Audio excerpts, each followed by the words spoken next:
Hi, I'm Mike Cradock from KYOSHO Europe, and I'd like to talk to you about Jetco tyres in the UK. They're getting more popular around the tracks. They seem to be working very well. So I'd like to go through a couple of the tyre compounds. So the most common Jetco tyre at the moment is the J0. It seems to be a very popular pattern everybody uses, but the most important thing is the rubber compounds and when you use them. A lot of people go by temperature. Lately, a lot of people are going by the humidity of their track, and this is quite an important thing these days. A lot of people don't overlook, and especially with the clay compounds, they feel very hard and they don't think that they're going to work. Everyone wants the softest tyre they can get their hands on. But it is all to do with the makeup of the tyre and how much support the knobs or the pimples give in the tyre, whether they're folding over too much and not adhering to the ground, or they could get too hot because they're too soft and not work properly. So this is why a lot of people are finding that the clay compounds are working really well at the moment. And it is to do with humidity. If you notice that all clay compounds, when people used to use them at the famous Neo buggy track, it was always like a damp, clayey compound of dirt compressed and like smooth. And these tyres were rock hard, and everyone think, well, they won't work, but they do. So bear that in mind when you're using a tyre or a tyre choice. And the Jetco seem to have got that compound pretty good now. So look for that when you're doing a tyre choice. So usually at the beginning of the meeting, it's quite damp in these winter days or coming up to spring now. But go for a pimple like this style is the most popular one. But go for like a wet compound to start off with at the beginning of the day, because there is going to be patches of wetness and damp, severe damp. As soon as you see it drying out, then I would suggest you go to a clay compound. And we do a clay super soft. You always know with a Jetco, it's got 2 dots on it saying this is a composite and this is a super soft. Then it will go to a different color, but it'll be 2 dots if it's a composite. But we have the soft and super soft in the composite format. And then obviously we have all of the other ultra soft in the normal rubber format, and super soft, ultra soft and soft range. But so yeah, bear in mind when you're picking a tyre. Once you get through to that and you can see the track drying out, you can go to a bar tyre. This is again most popular pattern. Again, everyone's going for it. The bar and then the extra bars in the middle just give it extra support, and then you haven't got the side bite, so that it's not going to grip roll. It's got a nice curve where you've got the edge on the J0 that gives you that side traction that you're looking for. These are tremendous for forward drive, really good and good performance. And with the J1, you get the webbing inside, which stops the tyre from expanding. And a lot of people can't work this out, why this tyre is so good with the webbing inside. Because when you're accelerating with this tyre, you get what we call the centrifugal, which is a ballooning effect. This doesn't do that, so that it keeps your gear ratio the same. It stops the car from becoming unstable under acceleration, and especially under braking, the car is instantly stopping rather than you waiting for their tyre to decrease and then go into the braking system. So if you're stuck with a tyre and you're not too sure, once it gets to that loamy stage with some dry parts on it as well, and you're looking for some longevity, or you might be practicing and you want a tyre that's going to last over an hour, I would say that you go to the new J10. You can see that it's got the extra knobbles in the middle of the tyre. This is not belted, so that it will expand and give you everything you want. You've got the edge as well, but this, as the tyre wears, beds in, I would say get peak performance out of this tyre. You need to scrub it for about 10 minutes, on the track driving around, so you can use that set and then go on to another set, and then you've got them ready to race. and these will last easy 45 minutes on a hard packed dry track. And even when it's a bit loomy, you know, with the compounds that we've got, you can use an ultra soft, a super soft, and so on. And in the composite, as you can see, this is super soft composite. Composite means clay in the Jetco range, if you're getting a bit confused with that as well. So bear that in mind.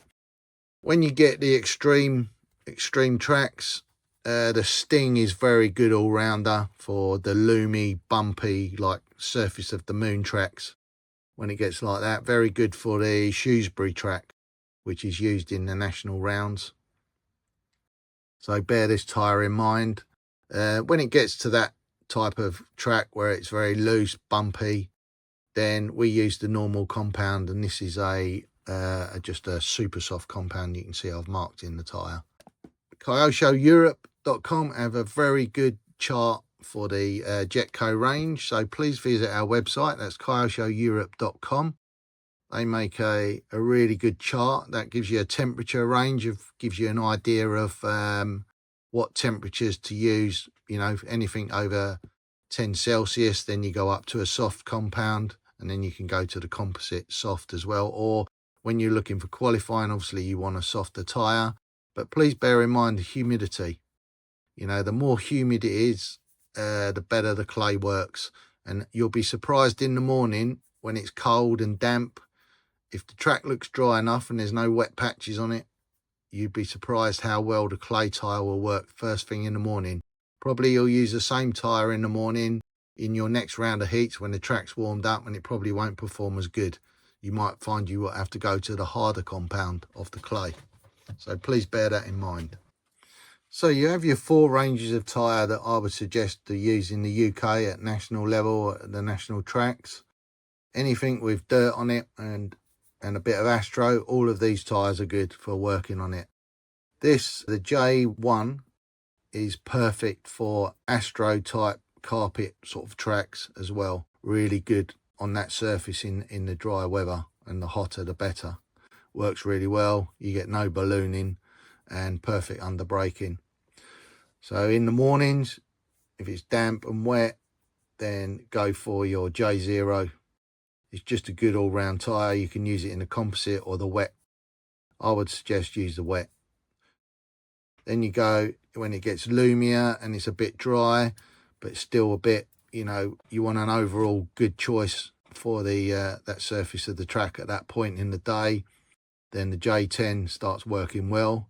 As soon as it gets like the track gets slick and polished and dried out, this is your go-to tyre for forward traction and easy direction in the corners, and coming out of the corners, it's not going to bite you.